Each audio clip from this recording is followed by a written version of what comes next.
ಪ್ರೀತಿಗೋಸ್ಕರ ಸಂತನ್ ಮೇಲೆ ನನ್ಗಿರೋ ಪ್ರೀತಿಗೋಸ್ಕರ ಗಿರೀಶಣ್ಣ. ಏನಮ್ಮ ಹೇಳ್ತಾ ಇದ್ಯಾ? ಸಂತನ್ ಮೇಲೆ ಪ್ರೀತಿ ಹೇಳ್ತೀಯ, ಇನ್ನೊಬ್ಬನ ಮದುವೆ ಆಗ್ತಾ ಇದ್ಯಾ? ನನ್ಗೊಂದು ಅರ್ಥ ಆಗ್ತಾ ಇಲ್ಲ. ನನಗೂ ಅರ್ಥ ಆಗ್ತಿಲ್ಲ ಗಿರೀಶಣ್ಣ. ಆ ದೇವ್ರು ನನ್ ಜೀವನದಲ್ಲಿ ಈ ರೀತಿ ಯಾಕೆ ಆಟ ಆಡ್ತಿದ್ದಾನೆ ಅಂತ ಅರ್ಥ ಆಗ್ತಿಲ್ಲ. ಸಂತ ಚೆನ್ನಾಗಿರ್ಬೇಕು ಅಂದ್ರೆ ನಾನು ಈ ಮದ್ವೆ ಆಗ್ಲೇಬೇಕು. ನೀನ್ ಬೇರೆಯವ್ರನ್ನ ಮದುವೆ ಆಗ್ಬಿಟ್ರೆ ಸಂತ ಚೆನ್ನಾಗಿರ್ತಾನ? ಅವ್ನು ನಿನ್ನ ಎಷ್ಟು ಪ್ರೀತಿಸ್ತಾ ಇದ್ದಾನೆ ಗೊತ್ತಾ ನಿನ್ಗೆ? ನಾನು ಅವನಷ್ಟೇ ಪ್ರೀತಿಸ್ತಾ ಇದ್ದೀನಿ. ಆ ಪ್ರೀತಿಗೋಸ್ಕರನೇ ನಾನು ಇವತ್ತು ಈ ತೀರ್ಮಾನ ತಗೊಂಡಿದ್ದೀನಿ. ಪೊಲೀಸ್ ಸ್ಟೇಷನ್ ಅಲ್ಲಿ ಸಂತ ನೋಡ್ಬೇಕು ಅಂತ ಹೋದಾಗ ಆ ಸರ್ಕಲ್ ಇನ್ಸ್ಪೆಕ್ಟ್ರು ಸಂತನ್ ಬಗ್ಗೆ ನಾನು ಎಷ್ಟು ಹೇಳಿದ್ರು ಕೇಳ್ದೆ ಎದ್ದು ಮನೆಗೆ ಹೊಟ್ಟೋದ್ರು.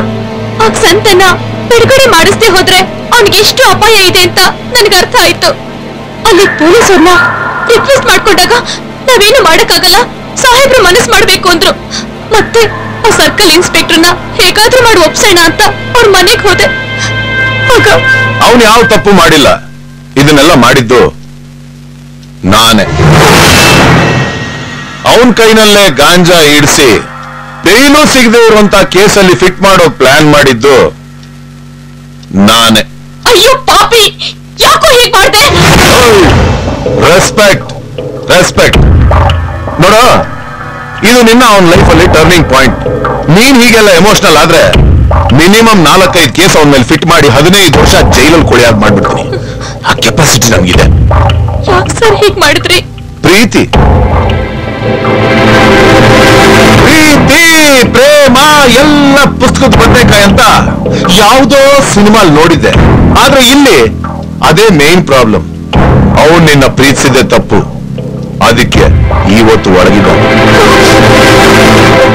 ಇನ್ಮೇಲೆ ಅವನು ನಿನ್ನ ಪ್ರೀತಿಸಬಾರದು, ನೀನು ಅವನ್ನ ಪ್ರೀತಿಸಬಾರದು. ಯಾಕೆ ಸರ್? ನಾವು ಪ್ರೀತಿಸೋದಿಕ್ಕೂ ಅವ್ರನ್ನ ಅರೆಸ್ಟ್ ಮಾಡಿರೋದಿಕ್ಕೂ ಏನ್ ಸರ್ ಸಂಬಂಧ? ಅಲ್ಲಿ ನೋಡು.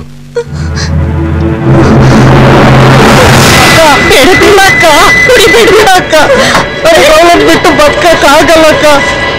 ನನಗೆ ಲಕ್ಷ್ಮಿ ಬೇಕೇ ಬೇಕು. ಅವನು ಯಾರು ಅಂತ ನಿನಗೆ ನೆನಪಾಯ್ತಾ? ನಿಮ್ಮನೆಗೆ ಹೆಣ್ಣೋಡಕ್ ಬಂದಿದ್ದ. ಆವತ್ತೇ ನಿನ್ ಮೇಲೆ ಈ ಬದನೆಕಾಯಿ ಪ್ರೀತಿಗೆ ಬಿದ್ದು ನನ್ನ ಜೀವನನು ಹೆಣ್ಣುಗಾಯಿ ನೀರ್ಗಾಯಿ ಮಾಡ್ಬಿಟ್ಟಿದ್ದಾನೆ. ಅವನ ಪಕ್ಕದಲ್ಲಿರೋದು ನನ್ನ ಹೆಂಡತಿ. ನಿನ್ನ ವಿಷಯದಲ್ಲಿ ಅವಳು ತಮ್ಮ ಕುಡಿದು ಹಾಳಾಗ್ತಿರೋದು ನೋಡಿ ನನ್ನ ನೆಮ್ಮದಿ ಹಾಳು ಮಾಡ್ತಾ ಇದ್ದಾಳೆ. ನನಗೆ ನನ್ನ ಜೀವನನೇ ಮುಖ್ಯ. ನಾನ್ ನೆಮ್ಮದಿಯಾಗಿರ್ಬೇಕು ಅಂದ್ರೆ ನನ್ನ ಹೆಂಡತಿ ನೆಮ್ಮದಿಯಾಗಿರ್ಬೇಕು. ನನ್ನ ಹೆಂಡತಿ ನೆಮ್ಮದಿಯಾಗಿರ್ಬೇಕು ಅಂದ್ರೆ ಅವಳು ತಮ್ಮ ನೆಮ್ಮದಿಯಾಗಿರ್ಬೇಕು. ಹಾಗಾಗ್ಬೇಕು ಅಂದ್ರೆ ನೀನು ಅವನ್ನ ಮದುವೆ ಆಗ್ಬೇಕು. ಸಾಧ್ಯ ಇಲ್ಲ. ನನ್ ಸಂತನ ಬಿಟ್ಟು ಬೇರೆ ಯಾರನ್ನ ಪ್ರೀತಿಸಕ್ಕೂ ಸಾಧ್ಯ ಇಲ್ಲ, ಮದ್ವೆ ಆಗೋದಕ್ಕೂ ಸಾಧ್ಯ ಇಲ್ಲ. ಹಾಗಾದ್ರೆ ಸಂತ 15 ವರ್ಷ ಜೈಲಲ್ಲಿ ಕಳಿದೆ, ಬೇರೆ ದಾರಿನೇ ಇಲ್ಲ. ಯೋಚನೆ ಮಾಡು. ಅವನ್ ಜೀವನ ನನ್ನ ಕೈಯಲ್ಲಿಲ್ಲ, ನಿನ್ನ ಕೈಯಲ್ಲಿದೆ. ಪ್ಲಾನ್ ಮಾಡಿ ಒಳಗಾಗಿಸಿದವನಿಗೆ ರಿಲೀಸ್ ಮಾಡೋದು ದೊಡ್ಡ ವಿಷಯ ಅಲ್ಲ. ಇನ್ನೂ FIR ಹಾಕಿಲ್ಲ. ನೀನಿ ಮದುವೆ ಒಪ್ಕೊಂಡ್ರೆ ಅವನು ಹೊರಗೆ ಬರ್ತಾನೆ. ಇಲ್ದೆ ಹೋದ್ರೆ ಯಾರಿಗೂ ನೆಮ್ಮದಿ ಇಲ್ಲ. ನಿನ್ ಸ್ವಂತ ಅಂತೂ ನಿನಗೆ ಸಿಗಲ್ಲ. ಸಿಗೋಕಂತೂ ನಾನು ಬಿಡಲ್ಲ. ನಿನಗೆ ನೀನು ಪ್ರೀತಿ ಮುಖ್ಯನೋ ಅಥವಾ ಸ್ವಂತ ಜೀವನ ಮುಖ್ಯನೋ ನೀನೇ ಡಿಸೈಡ್ ಮಾಡಿ. ನನಗೇನ್ ಮಾಡ್ಬೇಕು ಅಂತಾನೆ ಗೊತ್ತಾಗ್ಲಿಲ್ಲ. ಒಂದ್ ಕಡೆ ಪ್ರೀತಿ, ಇನ್ನೊಂದ್ ಕಡೆ ಪ್ರೀತಿಸ್ದೊಂದ್ ಜೀವನ. ಒಂದ್ ಉಳಿಬೇಕು ಅಂದ್ರೆ ಇನ್ನೊಂದೊಂದ್ ಕಳ್ಕೊಳ್ಳೇಬೇಕು. ಆಗ್ಲೇ ಡಿಸೈಡ್ ಮಾಡ್ದೆ, ಮದ್ವೆಗೆ ಒಪ್ಕೊಂಡೆ. ಮದ್ವೆ ಆದ್ರೆ ನನ್ನ ಒಬ್ಬರ ಜೀವನ ಮಾತ್ರ ಹಾಳಾಗುತ್ತೆ. ಆಗ್ತಾ ಇದ್ರೆ ಅವನ್ ಜೊತೆ ಅವನ್ನೇ ನಂಬ್ಕೊಂಡಿರೋ ಮೂವರ ಜೀವನನೂ ಹಾಳಾಗುತ್ತೆ. ಈಗ ಹೇಳು ಗಿರೀಶಣ್ಣ, ನಾನ್ ಮಾಡಿದ ತಪ್ಪ? ಕೇಳ್ಕೊಳ್ಳೋದಿಷ್ಟೇ, ದಯವಿಟ್ಟು ಈ ಮದ್ವೆ ಮುಗಿಯೋವರೆಗೂ ಈ ವಿಷಯನ ಸಂತಂಗ್ ಹೇಳಲ್ಲ ಅಂತ ಮಾತು ಕೊಡು. ಆಯ್ತಮ್ಮ.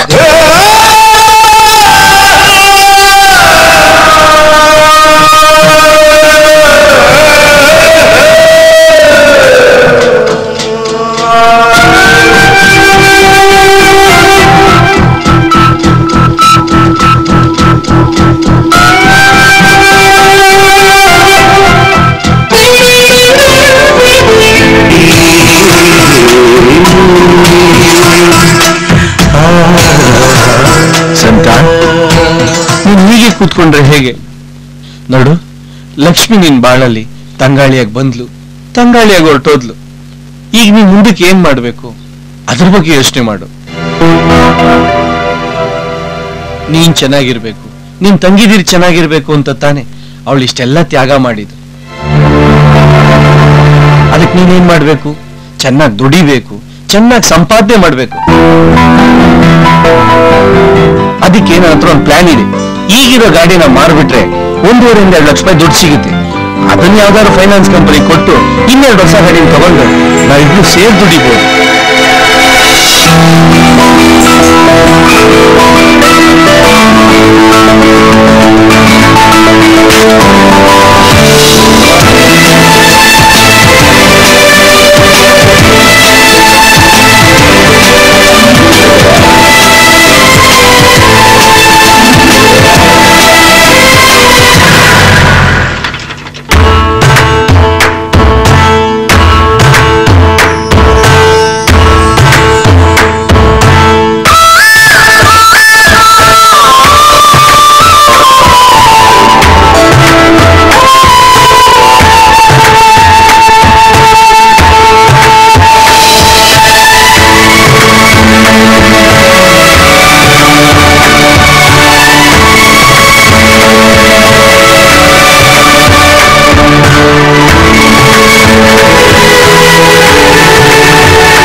ನೋಡಿ, ಇಬ್ರು ಸಿಸ್ಟರ್ ಸ್ಕ್ಯಾನಿಂಗ್ ರಿಪೋರ್ಟ್ಸ್ ನಾವೆಲ್ಲ ಡಾಕ್ಟರ್ ಸೇರಿ ಸ್ಟಡಿ ಮಾಡಿ ಡಿಸ್ಕಸ್ ಮಾಡಿದ್ವಿ. ಗುಡ್ ನ್ಯೂಸ್ ಏನಪ್ಪಾ ಅಂದ್ರೆ ಈ ಮಕ್ಕಳನ್ನು ಬೇರೆ ಮಕ್ಕಳ ತರ ಇವಾಗ್ಲೂ ಮಾಡೋಕೆ ಅವಕಾಶ ಇದೆ. ನೋಡಿ ಮಿಸ್ಟರ್ ಸಂತೋಷ್, ಆ ಮಕ್ಕಳಿಗೆ ಸರ್ಜರಿ ಮಾಡಬೇಕು. ನೀವು ಈಗಾಗಲೇ ಡಿಲೇ ಮಾಡಿಬಿಟ್ಟಿದ್ದೀರಾ. ಅವ್ರ ಬ್ರೈನ್ ನಲ್ಲಿ ಒಂದು ಸ್ಮಾಲ್ ನೊಡ್ಯೂಲ್ ಇದೆ. It has to be removed at the earliest. ಇದು ನಿಮ್ ಗುಡ್ ಲಕ್ಕೋ ಇಲ್ಲ ಮಕ್ಕಳ ಅದೃಷ್ಟನೋ ಗೊತ್ತಿಲ್ಲ. ಈ ತರ ಆಪರೇಷನ್ ಮಾಡೋ ಡಾಕ್ಟರ್ ನಾಯಕ್ ಅಂತ ಸ್ಪೆಷಲಿಸ್ಟ್ ಇವಾಗ ಬೆಂಗಳೂರಿನಲ್ಲೇ ಇದ್ದಾರೆ. ಅವ್ರು ಮಾಡಿರೋ ಎಲ್ಲ ಆಪರೇಷನ್ ಸಕ್ಸಸ್ಫುಲ್ ಆಗಿವೆ. ನೆಕ್ಸ್ಟ್ ವೀಕ್ ಅವ್ರು ಔಟ್ ಆಫ್ ಕಂಟ್ರಿ ಹೋಗ್ತಿದ್ದಾರೆ. ಅಷ್ಟರಲ್ಲಿ ನೀವು ಆಪರೇಷನ್ ಮಾಡಿಸಿದ್ರೆ ತುಂಬಾ ಒಳ್ಳೇದು. ಗಿರೀಶ, ಎಲ್ಲ ಸೇರಿ 2 ಲಕ್ಷ ರೂಪಾಯಿ ಇದೆ. ಬ್ಯಾಂಕ್ ಲಿಸ್ಟ್ ಇದೆ. ಇಲ್ಲೊಂದು 25,000 ಇದೆ. ಇನ್ನೂ 2 ಲಕ್ಷ ರೂಪಾಯಿ ಬೇಕಾದ್ರೆ ಒಂದ್ ಕೆಲಸ ಮಾಡೋಣ, ಗಾಡಿ ಮಾರ್ಬಿಟ್ರೆ? ಏನ್ ಸಂತ ಗಾಡಿ ಮಾರ್ಬಿಡ್ತೀಯ? ಪರವಾಗಿಲ್ಲ ಬಿಡ, ನಮ್ ತಂಗಿರ್ ಗುಣ ಆದ್ರೆ ಸಾಕು. ಹೇಗಿದ್ರೆ ನಿಂತ ಗಾಡಿ ಇದೆ, ಅಡ್ಜಸ್ಟ್ ಮಾಡ್ಕೊಂಡ್ರೆ ಆಯ್ತು. ನೀವು ಒಂದು ಕೆಲಸ ಮಾಡು, ಹಳ್ಳಿಗೆ ಹೋಗಿ ತಂಗಿರ್ನ ಅವನು ಕರ್ಕೊಂಡ್ಬಂದ್ಬಿಡು. ನಾನು ಗಾಡಿ ಮಾರಿ ದುಡ್ಡಿನ ವ್ಯವಸ್ಥೆ ಮಾಡ್ತೀನಿ.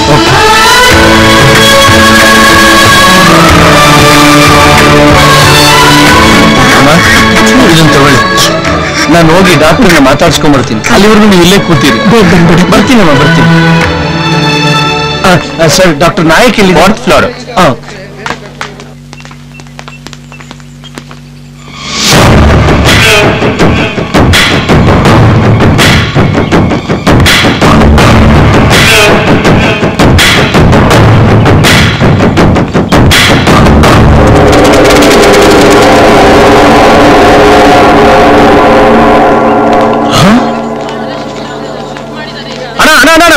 ಅಣ್ಣ, ಭದ್ರನ ಕೇಸಲ್ಲಿ ದುಡ್ಡು ಎತ್ಕೋದ್ರಣ್ಣ, ಅವನಿಲ್ಲ ಹೋಯ್ತವಣ್ಣ. ಬಂದವನ್ನ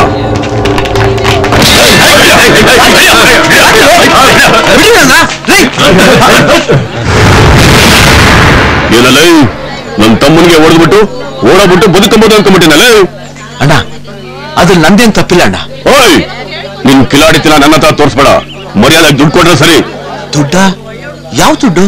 ರಿಜಿಸ್ಟ್ರೇಷನ್ ಆಫೀಸಲ್ಲಿ 15 ಲಕ್ಷ ರೂಪಾಯಿ ಕಮಿಷನ್ ಬಂತಲ್ಲ, ಆ ದುಡ್ಡು. ಅದು ಕಾರಣನೇ ಐತಣ್ಣ. ಬರೀ ಈ ತರ ಡ್ರಾಮಾ ಆಡೋ ನಾನು ಲೈಫಲ್ಲಿ ಸಿಕ್ಕಾಪಟ್ಟೆ ಜನರು ನೋಡಿದ್ದೀನಿ. ಎಲ್ಲಿ ದುಡ್ಡು? ಎಲ್ಲ ದುಡ್ಡು? ದುಡ್ಡು ಅಣ್ಣ, ದುಡ್ಡು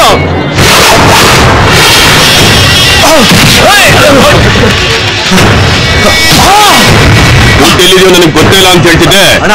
ಈಗಲಿಂದ ಬಂದು ದುಡ್ಡು ನನ್ನ ಹತ್ರ ಆಟ ಆಡ್ತೀಯಾ? ದುಡ್ಡು ಕಷ್ಟಪಟ್ಟು ದುಡ್ದಿದ್ದು ಅಣ್ಣ. ಇದು ಕಾರಣ ಮಾಡ್ಬಿಟ್ಟೆ ಅಣ್ಣ. ನನ್ನ ತಂಗಿ ಆಪರೇಷನ್ಗೋಸ್ಕರ ಸಂಪಾದನೆ ಮಾಡಿ ನಾ ಸುಳ್ಳು ಹೇಳ್ತೀನಿ ಅಣ್ಣ. ಬೇಕಾದ್ರೆ ಒಳಗೆ ಬಂದು ನೋಡಿ ಅಣ್ಣ. ನಿಮ್ ಕಾಲು ಮುಗಿಸ್ಕೊಂಡು ದಯವಿಟ್ಟು ನನ್ನ ಮಾತು ಕೇಳಿ.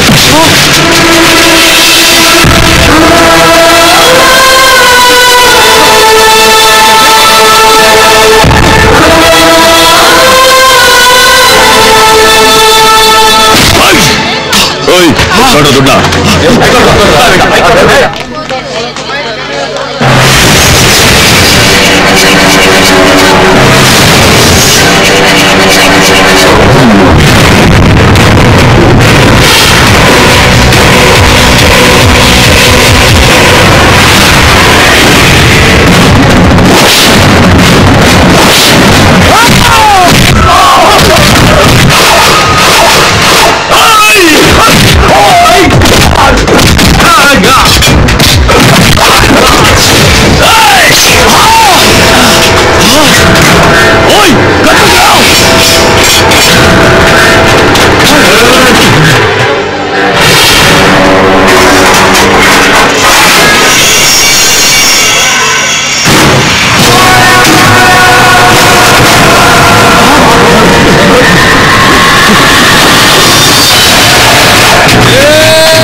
ಸರ್ ನಮಸ್ಕಾರ ಸರ್. ಸರ್ ಈ ಹಾಸ್ಪಿಟಲ್ ಮುಂದೆ ಗಲಾಟೆಯಾಗಿ ಅರೆಸ್ಟ್ ಮಾಡಿದ್ರಲ್ಲ ಸಂತೋಷ್, ಅವ್ರನ್ನ ನೋಡ್ಬೇಕು ಸರ್. ನೀವ್ಯಾರು? ಆ ರೌಡಿಗೆ ನಿಮ್ಗೆ ಏನ್ ಸಂಬಂಧ? ಒಳಗಡೆ ನಟ್ಟು ಬೋಲ್ಟು ಟೈಟ್ ಮಾಡ್ತಾ ಇದ್ದಾರೆ, ಆಮೇಲೆ ಗೊತ್ತಾಗುತ್ತೆ ಅವ್ನು ಯಾರು.